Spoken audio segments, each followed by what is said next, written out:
বৃষ্টির শব্দ শুনতে কার না ভালো লাগে। আসসালামু আলাইকুম এভরিওয়ান। গতকাল দুপুর থেকেই একপালা বৃষ্টি শুরু হয়ে গিয়েছিল, আর এই বর্ষার দিনে কি রান্না করব সেটাই ভাবছিলাম। ভাবতে ভাবতে আমি আমার ভাতটা রান্না করে ফেলেছি রাইস কুকারে। বৃষ্টির দিনে তোমাদের কি খেতে ভালো লাগে বলো তো? আমার কিন্তু ভালো লাগে ইলিশ মাছ। শুধু আমারই না, গ্রাম বাংলার সকলের কিন্তু বর্ষার দিনে এই ইলিশটা খেতে অনেক বেশি পছন্দ। ইলিশের সঙ্গে ছোট ছোট বাটা মাছও ছিল। বৃষ্টি আসার আগ মুহূর্তে কিন্তু আমি আমার গাছগুলোও একবার দেখে নিয়েছিলাম। এই গাছগুলোর সঙ্গে আমার অনেক ভালোবাসা জড়িয়ে আছে। একদম ছোট্ট থেকে এগুলোকে আমি বড় করছি।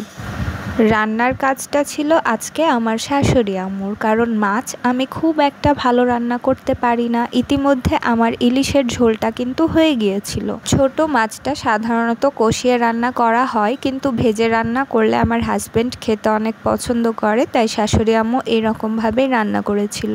দুপুরের রান্না শেষ হতে হতে অনেকটা বৃষ্টি শুরু হয়ে গিয়েছিল, আর এই ছিল আজকে আমার খাবার মেনু। ভালো লাগলে তোমরা অবশ্যই লাইক দিও। আল্লাহ হাফেজ।